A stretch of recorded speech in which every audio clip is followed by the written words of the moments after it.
Good afternoon to everyone who's on the line.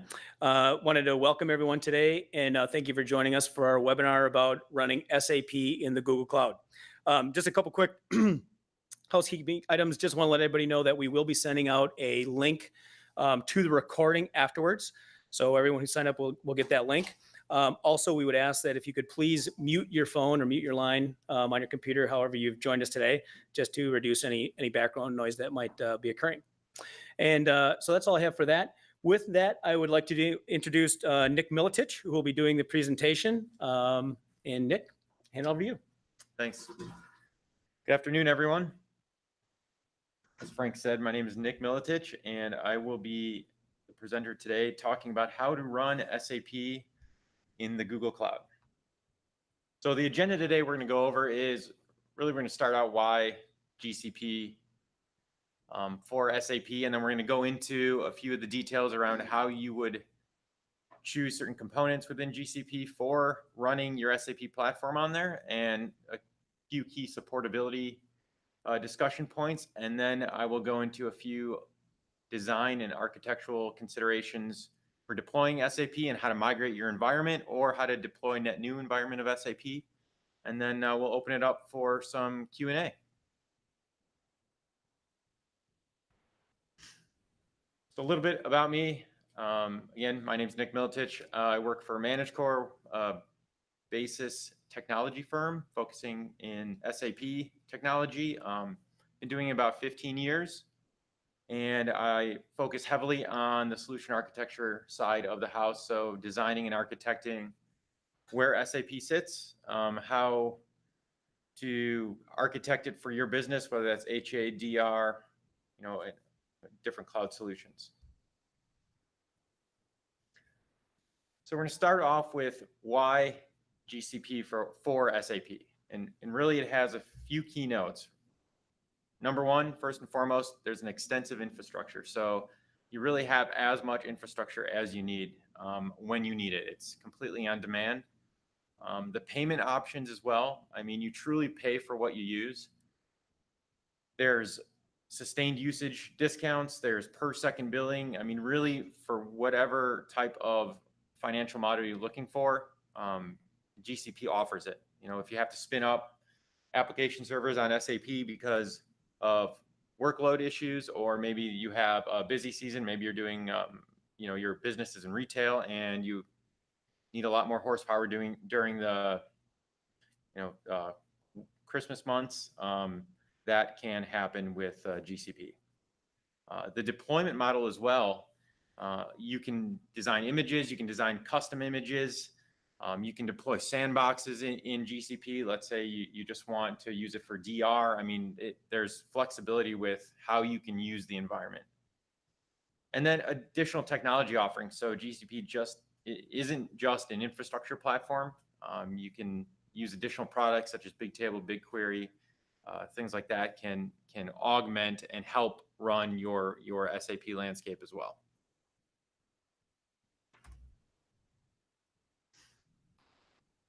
So before we get started, for everyone that's new to the Google Cloud Platform, I'm just going to go over a few key common terminology that I'll be using throughout the presentation so you can kind of get a grasp of what I'm talking about. So GCE, the Google Compute Engine, this is what would be considered the server.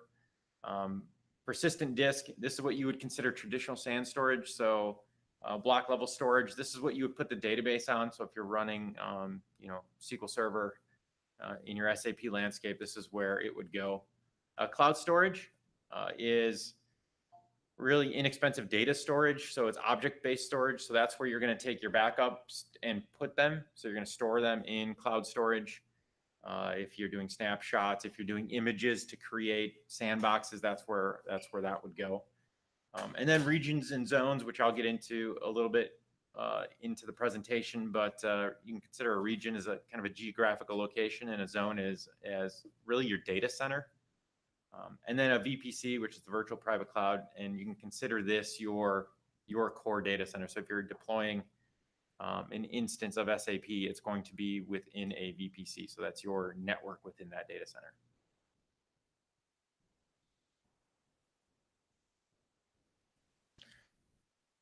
So now kind of getting into supported technologies for SAP. When you run your platform in the Google, when you run SAP in the Google Cloud Platform, you have to take into consideration certain support matrix from SAP. So SAP and Google have come together and certified certain platforms to allow running SAP on the GCP platform. When it comes to business solutions, you can run the latest and greatest, so S4HANA, BW4HANA, Suite on HANA, anything SAP Business Suite, so your ECC, your CRM, your SRM, that all can run on GCP. Then you have your Hybris. You do have BobJ, and Business One can be run on the Google Cloud Platform. From a supportability standpoint, you always want to check the PAM, the product availability matrix from SAP, to make sure whatever combination you have running and whatever version of SAP you're on is supported on these certain combinations of OS and database. So everyone that has run SAP or is currently running SAP knows that you only can run certain versions of SAP and certain products on certain platforms. Supported database systems within the Google Cloud Platform, you can run HANA, you can run SQL Server, you can run SAP's ASE or Sybase, and you can run DB2. So those are the supported database platforms. And then the supported OS platforms, you can run Windows, SUSE, and Red Hat. And obviously the SUSE Rev for SAP is supported as well. Note the versions of a lot of these platforms, however, you really only can run some of the latest versions of it. And I'll get to, in the next slide, I'll get to where you can find all this information, but most of the versions of SAP that can be run are the newer ones. So where to look? How do you find this information? Again, you can look at it in the PAM on the SAP support portal. You can find all the combinations that can be supported, but you can also look in the SAP portal under a specific note, and I listed the note here. It references SAP applications on the Google Cloud Platform, supported products and VMware types. And basically this note is being continuously updated, so you have to go to this note when you're going to deploy SAP on GCP and find out what is supported. And it's continually updated. They add systems in there, so you're going to see exactly the machine types you can use to deploy SAP. You're going to see the versions of SAP that you can run. This is where you're going to see OS and database versions. So on the previous slide, you saw the supported versions. This will give you the exact rev of those versions you can run. Key takeaways from the note, other than the last slide, was that ABAP systems, anything SAP NetWeaver 7.0 and above can be run, and Java 7.1 and higher are supported. So any of the older versions of SAP cannot be run on GCP. This note does include the equivalent SAPS ratings, and I'll get to that on the next slide, but this is a good place to go to find out the sizing that you need to migrate or install or deploy SAP in GCP. And that note will give you the supported platforms for the NetWeaver stack, so non-HANA. If you're looking for HANA hardware, you go to the standard SAP provided link, and I referenced it here, but it will show you all the supported HANA hardware in GCP.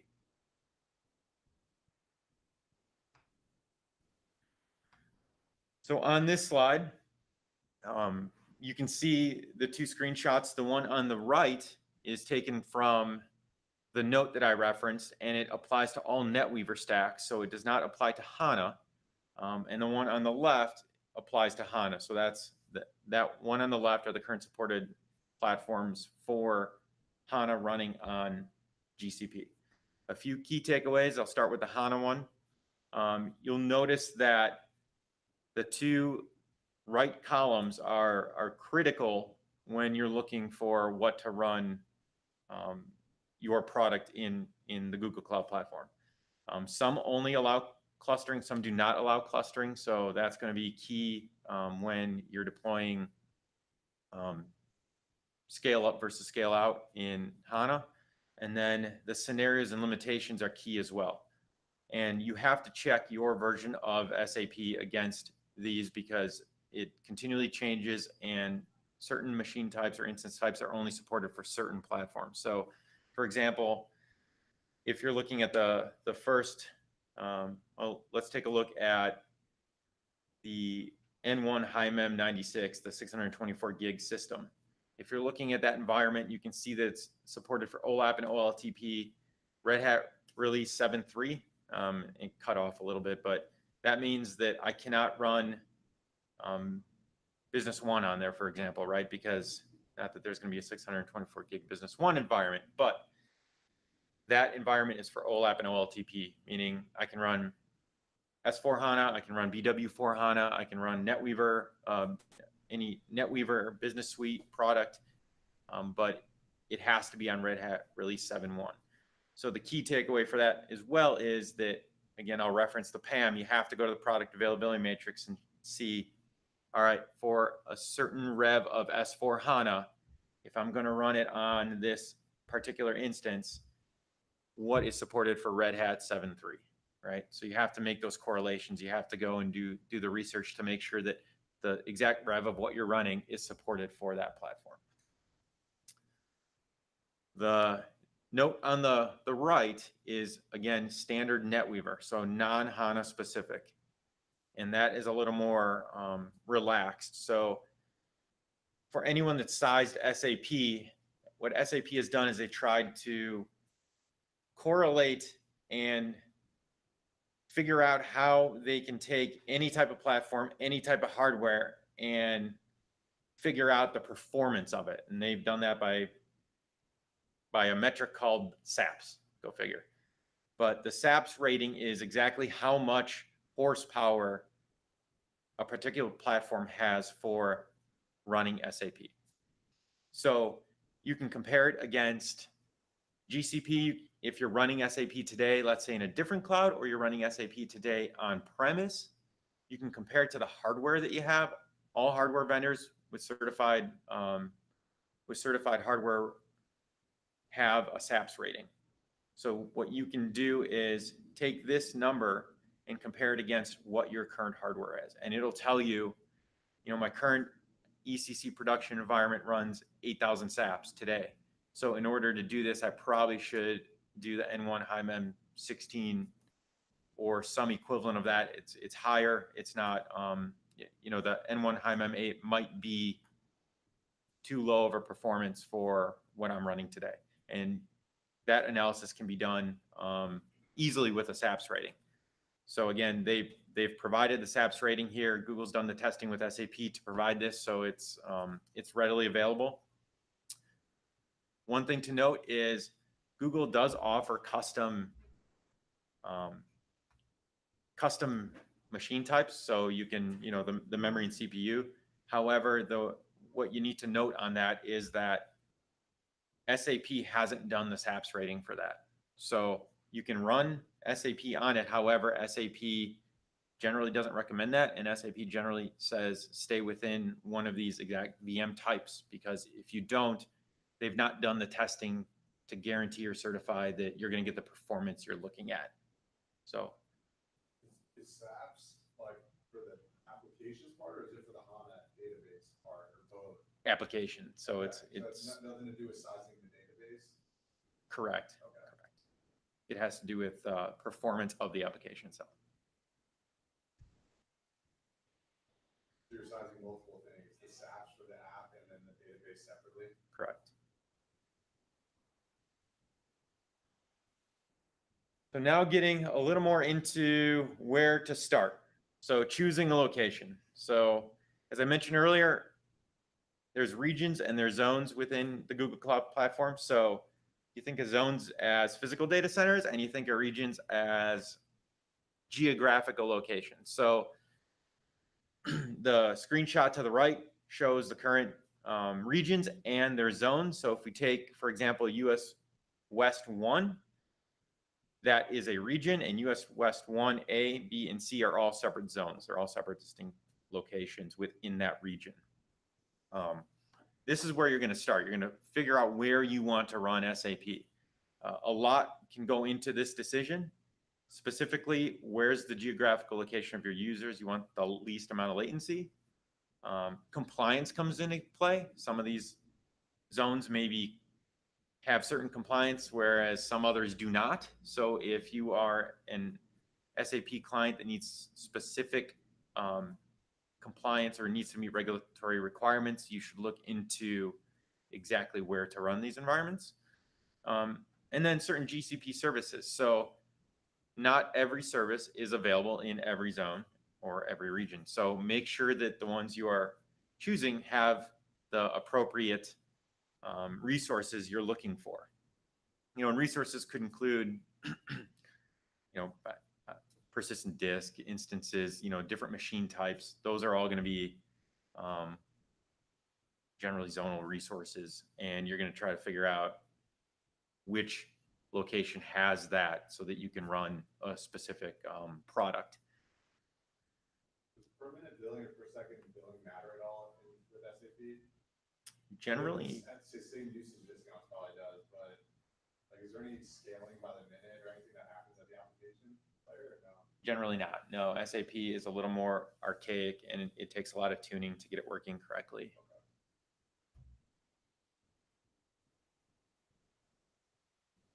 So, and are these sole tenant nodes or most of the time? Sorry. Are these running like sole tenant nodes or are they?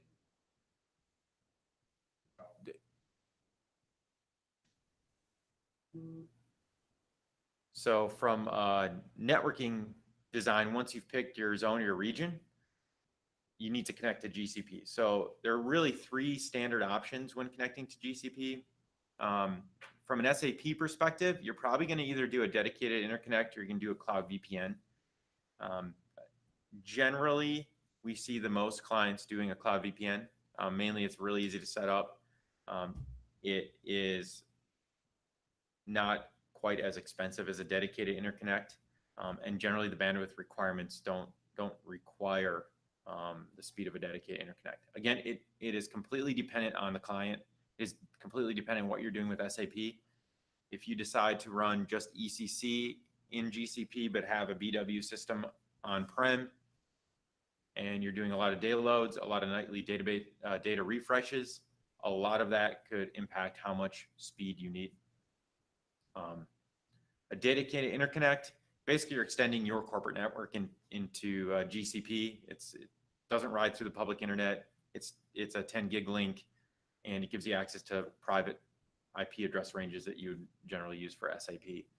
And the cloud VPN, again, traditional site-to-site VPN, and those are up to 1.5 gig per tunnel. One thing to note, and I'll get into that with the data transfer, you can add more tunnels to gain more speed. So if you need more speed, you can add more tunnels.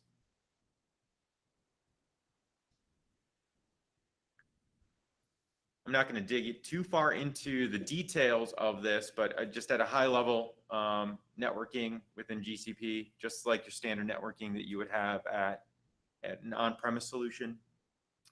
You start with a VPC network. That's basically your network. Then you have subnets, and then you control within those subnets and within that network traffic to and from these instances via firewall rules. The good thing about GCP is that firewall rules are global. You have to take into consideration subnets because they are regional, so that can impact your design. But the VPC itself is global, so that is another key benefit to GCP.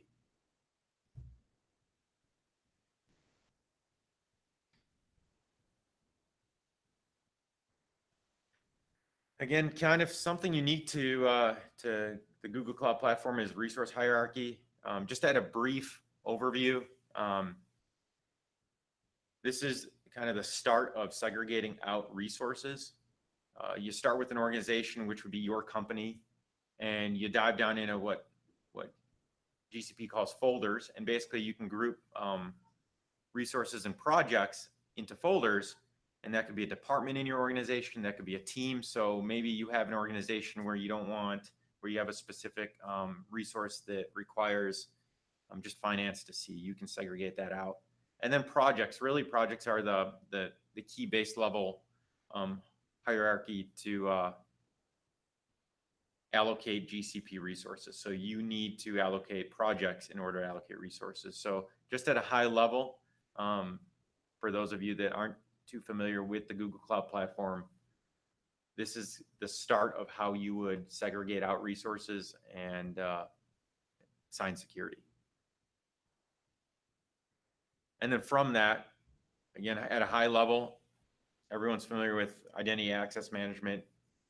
Google's flavor has the pretty much roles and policies, just like you would do it on-premise.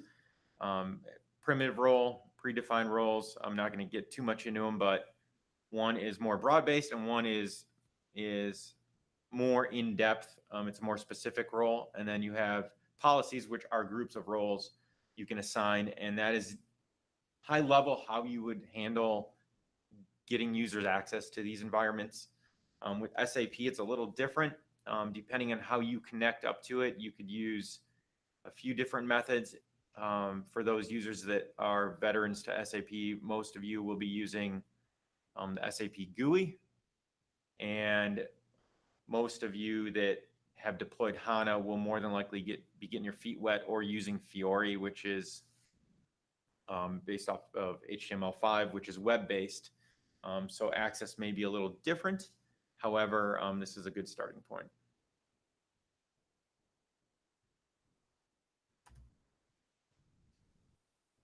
So a little bit into compliance for those clients that are running SAP today or looking to deploy it.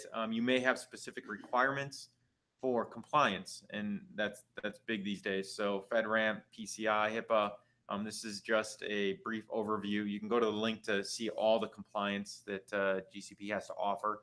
Again, this will come into play in your decision for regions and zones to make sure that the region zone has the specific certification or standard or regulation that you're requiring in order to deploy SAP or for your organization.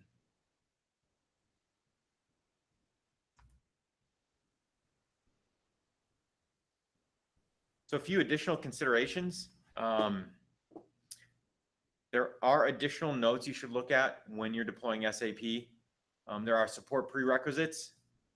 Please review those when you deploy it, or when you're looking to deploy SAP, it's good to read all the SAP notes regarding the Google Cloud Platform. It will give you a lot of helpful information. GCP has a lot of documentation on how to implement SAP in GCP. There's a lot of guides and step-by-step processes. There are also templates out there, so you can deploy SAP through templates. SAP's CAL structure applies to GCP, so they have their Cloud Appliance Library is what it's called, and that allows you to deploy generic SAP instances using SAP templates. The other feature of GCP is you can also create your own custom images. So we all know that deploying SAP just in general, especially net new deployments, they're all customized, right? So you're deploying SAP, it has to be a specific rev, it has to be a specific enhancement pack, maybe a specific support pack level. Maybe you're a client that's deployed best practices on SAP. That does take quite a bit of work to deploy, to activate, to make right. And once you do that, you can copy that image and quickly deploy the rest of your landscape. So as you're deploying SAP, the Google Cloud Platform offers you a lot of flexibility in how you're going to deploy it. SAP licensing, it is bring your own license. So you have to purchase licensing through SAP as far as the software itself. Generally, the database licensing is purchased through SAP. But sometimes, depending on what licensing you're buying or what platform you run, you may have other licensing options you've already done, such as SQL Server from Microsoft directly or things like that.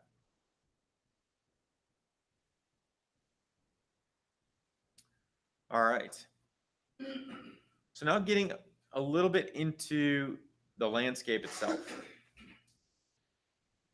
So if you're going to deploy a standard NetWeaver stack, this diagram here shows you what just a very generic NetWeaver stack would look like. You would deploy a compute engine running SAP. This is not a distributed instance, so the database is running on that compute engine. Your file system would be under persistent disk, so would your backup.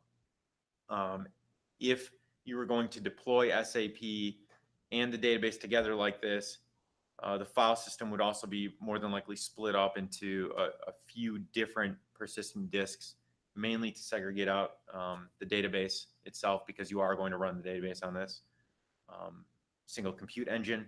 You take backups to persistent disk, and you take the persistent disk backups and move those to cloud storage via snapshotting. Your cloud storage would then store it, and if you ever need to restore it, if you ever needed to move your environment, that snapshot is available anywhere, and you can just go and restore it. And it provides you somewhat of a DR plan, because you are moving your snapshots off to cloud storage. You can restore them in different regions, different zones, if that zone ever went down. So that's inherent to the Google Cloud Platform. The instance installation is very similar to an on-prem installation. You're not really changing anything from an installation standpoint. You're running through the same media, you're running through the same install guide, you're running through the same install procedures. So if you're familiar with it, it's very easy to install SAP in the Google Cloud Platform.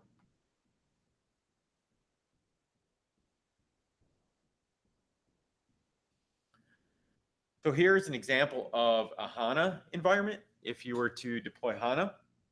Now this is just the database here. So if you look at this, you are running strictly the database. As I was mentioning before, this diagram shows a little more in depth around how you would split out some of the file systems. So you can see under persistent disk, you have user SAP, you have HANA data, HANA log, HANA shared.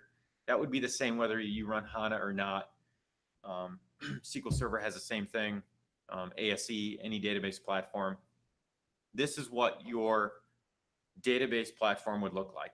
If you wanted a true complete SAP environment, you would take this and you would take the last design I had and combine the two together. That's what a NetWeaver and a database stack would look like.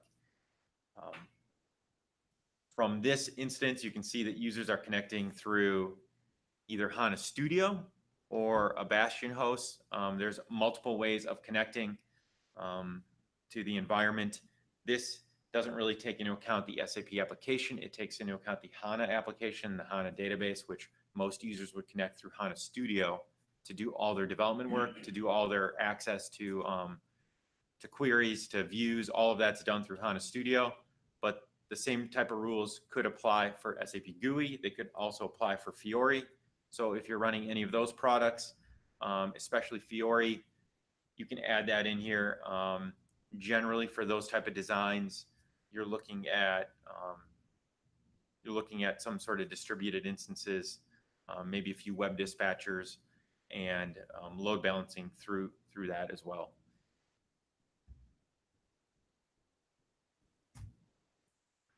So HA and DR options. So I'm going to go into a few HA and DR scenarios here and show you some illustrations around it. But just in general, as a cloud platform, GCP offers the redundancy you need to make HA and DR, but we all know that, all of this is a certain amount of nines, right? You're never going to get 100% uptime anywhere you go. So you have to be ready for it. And you have to tailor this design based on what your business needs. Zones can go down. They're not made to go down, but they can, and it can happen. And you have to be ready for it if it is something that you need, right? If you can't sustain that type of outage, you need to make sure that you have a designed architecture to deploy your SAP environment in a manner which your business needs. And that's key when you're talking about deploying SAP. you need to make sure that it's architected correctly and not necessarily just assume that everything's taken care of. And that is a real differentiator when you're a client that historically runs SAP on-premise versus running it in a public cloud such as GCP. You have to design and architect it right. All the building blocks are there, but you have to put the pieces together. So for HA and DR, I'm going to start with DR.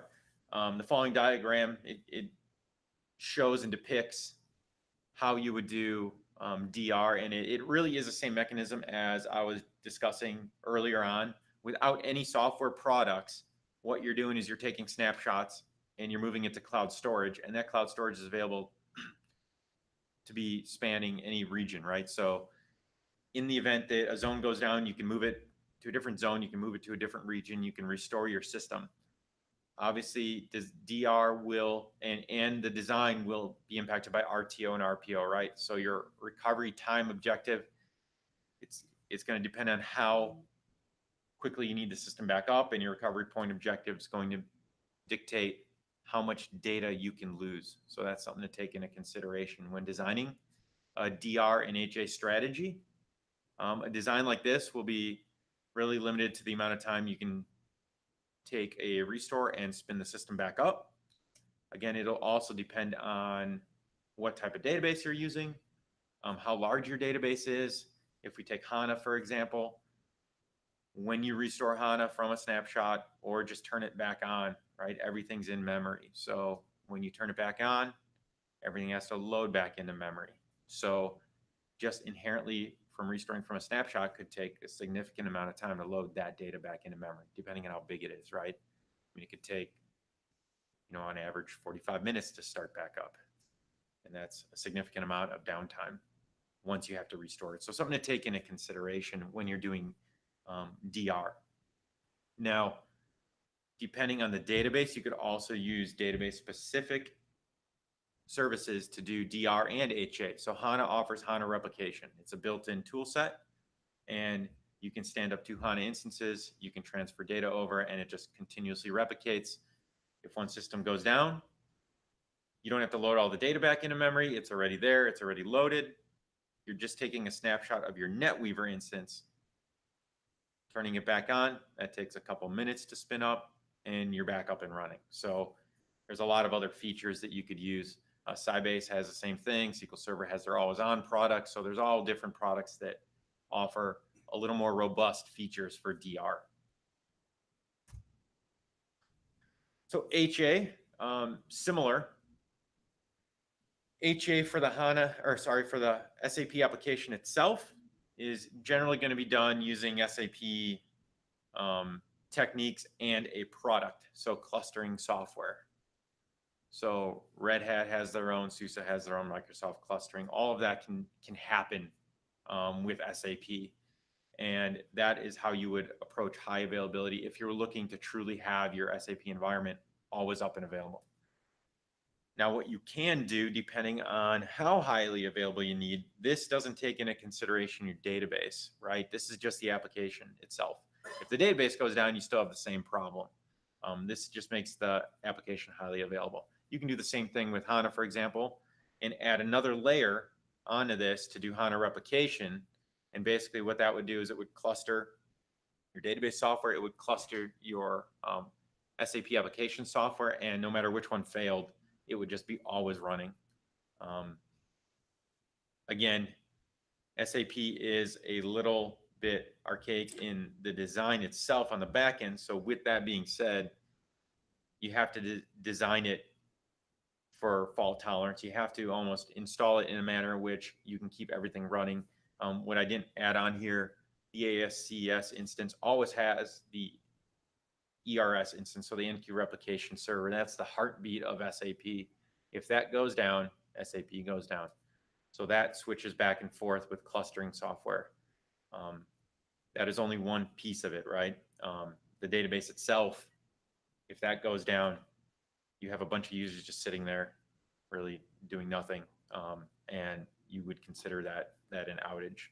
So a few different ways to tackle HA and DR, but there are options to do clustering and make your system highly available and highly redundant within GCP.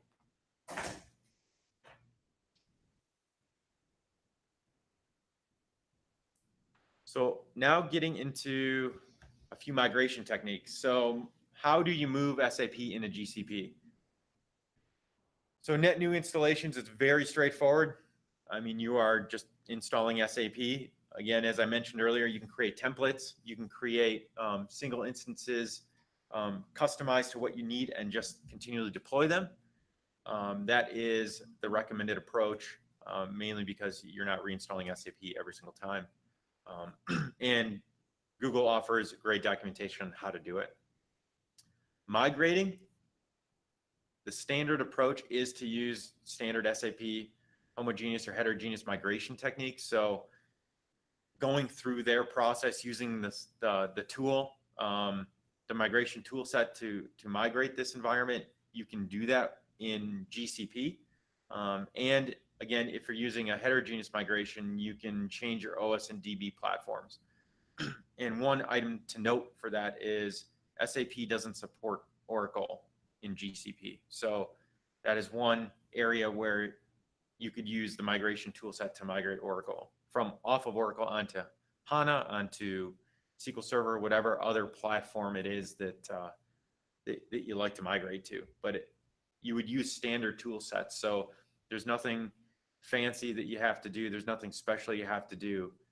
It is standard migration techniques.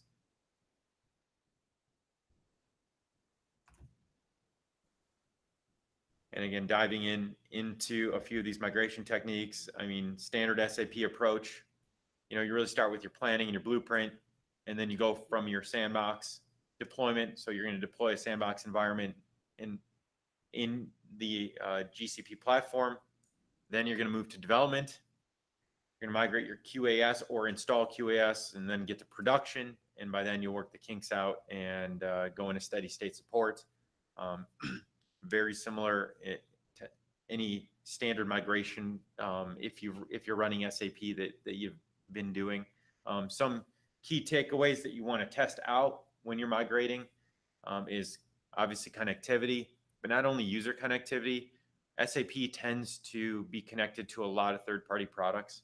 So when you're migrating SAP, you want to make sure standard functionality works right out of SAP. Can you print again? Can you communicate to, label printers at factory X?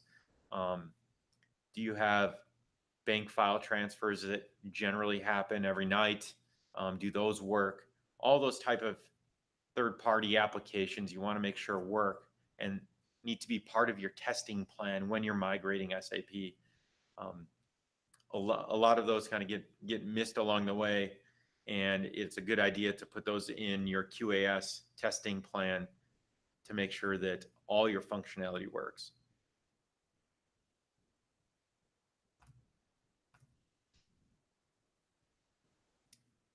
So Velostrada is another option for migrating SAP to the Google Cloud Platform, and that's really recently got announced that they became part of the Google family. But Velostrada really seamlessly migrates your data, and that's key when it comes to SAP. There's really no downtime with Velostrada. So this product allows you to really switch over and run SAP on-prem 1 minute and in GCP the next minute, right?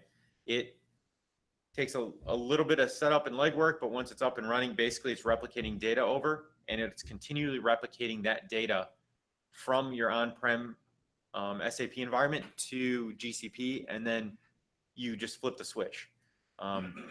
If you're migrating to GCP, it is included, and the software will actually deploy your entire GCP environment, not just SAP. So let's say you have to set up your VPC, you have to set up all the disks, all the configuration. It can do all that for you. It also provides recommendations as to what the sizing should be. So it has that built-in capability. And again, switchover is minutes which is key for SAP because we all know if SAP goes down, we have to plan an outage, we have to plan a maintenance window, business is impacted. We want as little downtime as possible. And that this product really limits it to minutes, not hours, not days. Yeah. Can you explain like the migrate to GCP then convert to HANA? Yep. What is that? Yeah. So the key for this is really it's ideal for DMO. DMO is database migration option. That is what you use for migrating to HANA off of whatever platform you're on. So let's say you're on SQL Server, you're on Oracle, whatever it is, you want to migrate to HANA. You're going to use the DMO process. That's an SAP tool set.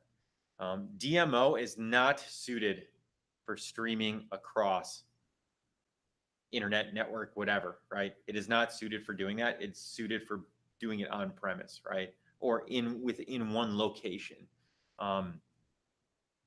So in a DMO migration, the right way to do it is to migrate your instance to GCP and then use DMO to convert it to HANA. What you don't want to do is convert SQL Server to HANA on the fly into GCP. Mainly it's bandwidth, mainly it's latency, mainly this tool set does not do well with any network blips, right? So if it stops, you have to start over again generally. And these migrations, when you do the conversion, we're in the middle of one right now, and the conversion itself took about 40 hours, right? So it's a long process to get, and that was a larger database, right? 6 terabytes was one we're working on, and that takes about 40 hours. And it is completely dependent on hardware. It's completely dependent on the CPU processing power. It's completely dependent on the backbone. The hardware is key to this, right? And the beauty of doing this in GCP is, one, if you move it there, you're in the same network, right? You're in the same data center. You can migrate all to the same location and do DMO. Secondly, you can spin up more resources to add more horsepower to do the migration faster. So on premise, especially if you're currently on premise and wanting to migrate to HANA, your hardware is probably reaching end of life, right? It could be 5 years old, and that hardware may not have any more horsepower left to do the database conversion, right? It may take you 80 hours to do it on premise, but if you migrated it to GCP and then ran it, maybe it takes you 15 hours, right? Because you added the horsepower, then you turned down the system, right? You scaled it down to a manageable size, but you can scale it up for the time being to do your migration. So that is really why you want this type of product's ideal for DMO, because it'll migrate your system, get you going live right away, and you can do the migration. If I didn't have a product like this and I had to put the database on there first, I'd have to use standard techniques, and I'll get to that in a sec, to migrate the system, meaning data transfer, meaning moving the database. Maybe there's some database replication I use to do it. Could we say, like, because we have Miletich, that like we're positioned to be better, faster at migrating SAP on cloud than anyone else? Yeah. Additional value. Yeah, Miletich is huge for the Google Cloud Platform, and it's really what sets it apart when it comes to migrating, because this tool set, again, allows you to do the switchover in minutes. It does compression on the fly. It does deduping. It does all of that. So you're not, if your database is 10 terabytes, you're not moving necessarily 10 terabytes. It's doing all that and tuning it to move it over, over whatever pipe you have. So it is a great product that really sets GCP apart as far as being able to migrate to it. If you don't use a tool set, obviously you have your standard data transfer methods, right? So you have network data transfer and you have physical data transfer. So this chart is a good gauge of when you would use what. As you get into the petabyte range, as you get into the hundreds of terabytes range, you may want to consider a data transfer appliance, which Google offers a service. Basically, you send an appliance, you put your data on there, you send it back. That does take time, however, right? It has to get there, it has to copy, it has to go back. Most individuals and clients, what they'll do is they'll transfer it over the network. Again, depending on how large your database is, will depend on how you transfer that data. Bandwidth can be increased. So if you're trying to transfer a lot of data and you need temporary bandwidth, you can set up multiple VPN tunnels. You can scale the amount of bandwidth you use and scale it down again. So you don't necessarily have to do a dedicated connection. You could just scale up your VPN tunnels to allow the bandwidth requirement you need for the time being, and then you can scale it down when you're done. But most people will stream it, or most people will use a tool like Velostrada to get the data there as quickly as possible with the least amount of downtime. Now, remember, when you're streaming something like a database, it's very difficult to shut it down and stream it, right? When you shut down the database, you shut down SAP, and then it's a time crunch. How fast can I get that data over before I have to turn it back on, right? And all that has to fit within a certain window. So you want to streamline this as much as possible. And one way to do that too is data transfer through database technologies. Like I mentioned before, if you're running HANA, you can spin up HANA replication. If you're running SQL Server, you can spin up SQL Server replication, and you can stream it across and get a second copy of that database going, and then switch over at a certain time. So there's other methods to do it. But again, it depends on your bandwidth. It depends on how much of an outage you can afford, and it depends on the size of your database.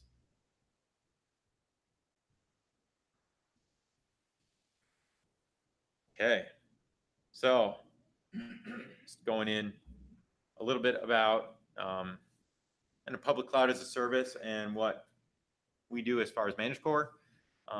So the GCP platform provides all the facility infrastructure, the servers, the cooling, the storage, you name it. From a platform standpoint, GCP provides it. What Managecore adds on top of that is the SAP services to migrate, to do installs, to do the design and the architecture, to do the day-to-day maintenance, all the SAP administration, and then all the public cloud support. So, provisioning backups within GCP, doing the system patching, all of that still needs to be taken care of as you would in a standard environment. And that's really where Managecore can help out, from getting you on-prem or a net new SAP installation to designing and architecting an environment in GCP, and then doing the steady state support ongoing. All right. I know we have questions, and we'll get to that in a second. I'm going to turn it over now to Alec to kind of talk about Google Cloud Next and give a few examples of clients that have migrated to SAP. Sure. Thank you. So hi all, my name is Alec Humes, and I'm part of our SAP Go-to-Market Alliance team.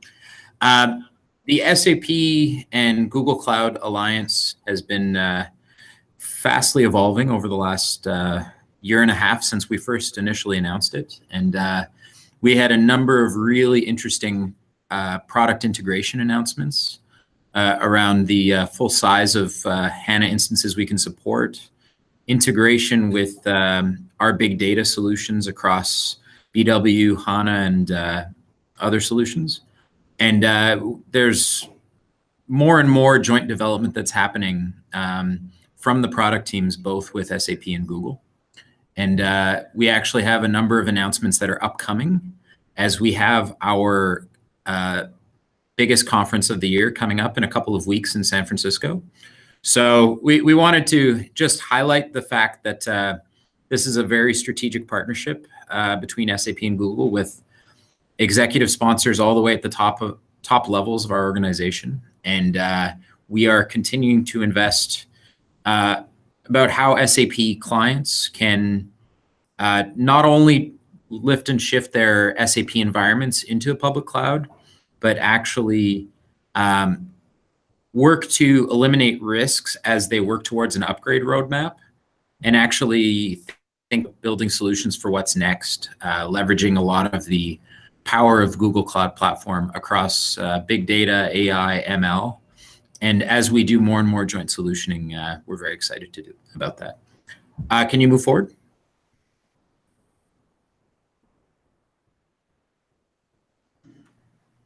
Great. So I did have a couple of customer references. So we have Smith Toys is one example who is running their SAP on Google Cloud. And their CTO has gone on the record that the cost and the price performance of the Google Cloud infrastructure has made a significant difference to their overall TCO around SAP, and future-proofing what they're hoping to achieve from an innovation agenda with respect to their SAP and their overall IT. Another example is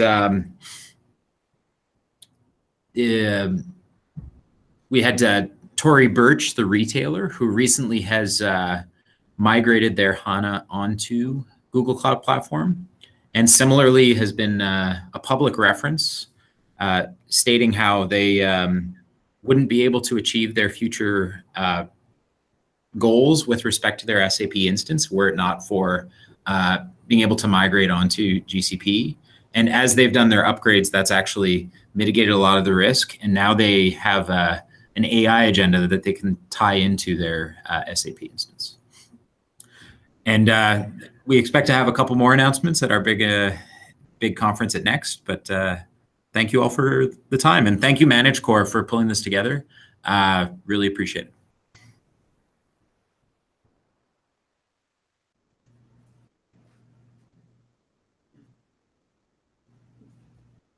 All right. So I think we'll go ahead to turn this down. I think we'll open it up for questions. Anyone in the room or on the phone have questions?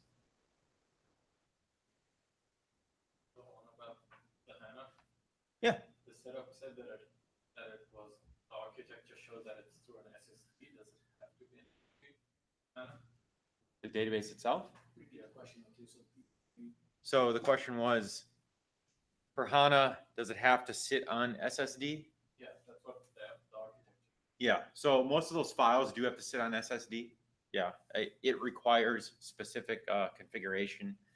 Even though that most of it is in memory, it does continually write to the file system, and it has to keep up with those memory changes, mainly because, one, you have to take backups of it, and HANA itself takes backups quite often, and it takes snapshots just in case someone pulls the plug. Everything's in memory, it gets erased, so it's continually writing to disk. So SSD is recommended.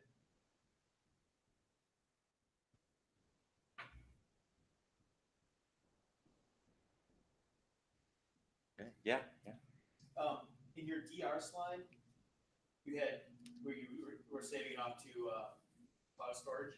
Were you assuming that those systems on the DR side were already built, or would you have to build them, or can you have them pre-built in a different zone or different region?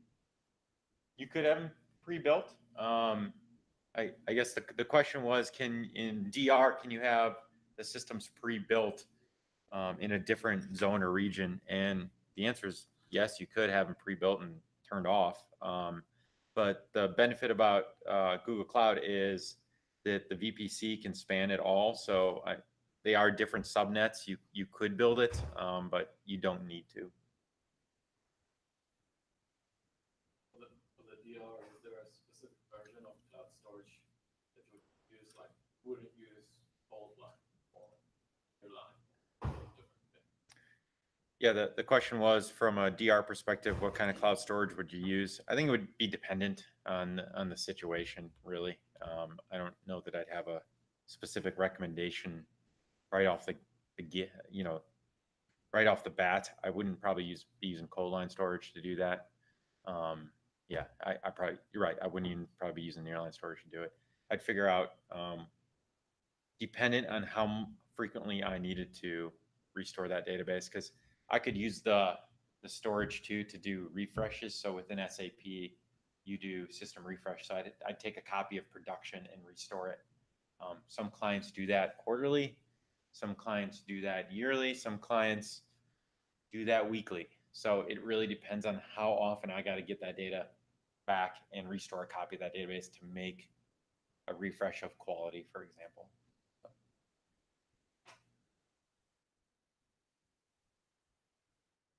Question here. Yeah. Part. What do you think about the Google differentiators with data hub integration to BigQuery, to other Google platform services, and the work that's being done around? Yeah, good question. So the question was, what thoughts around how GCP and SAP are becoming more tightly integrated with some of their, with some of the GCP, I guess, product set. And I'd say it really is a differentiator. I can't comment to using it a lot. It is fairly new, but I would say it is a key differentiator, and it shows the partnership that SAP and GCP are making together to make it work, which is big, especially anything that can directly integrate with SAP. When you make supported connections like that, the adoption's better, the support's better, and a lot of the clients and a lot of customers would prefer to use that versus something that's homegrown or trying to, quote unquote, make it work. So I think that's great, and the progress that they're making with that, I think, is key and shows the kind of partnership that SAP and Google has made even in the past year. Because even running HANA on GCP is, it's fairly new. It's been around, 2 Sapphires now, but Google has made great strides in really making the partnership work. So.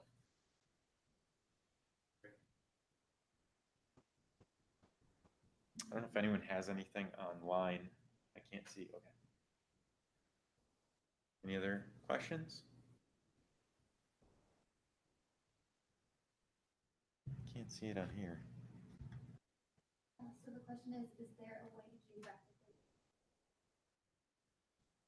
The question is there a way to geographically present to the end user? So I think I know what you're asking. All right. I will answer it in the context. If you're looking to say, can you actually present SAP depending on location? And I'll say there could be ways you could do that depending on the access method you use. So if you're using SAP GUI, it'd be a little difficult. If you're using something such as Fiori, you can launch multiple Fiori instances that then connect back up to your environment, and you can distribute that. You can load balance that. SAP GUI is a little less nimble. It's been around for a while, and it's kind of a thick client. But yes, there are ways you could do that and segregate out, Fiori, for example, if you're going through that method to access SAP.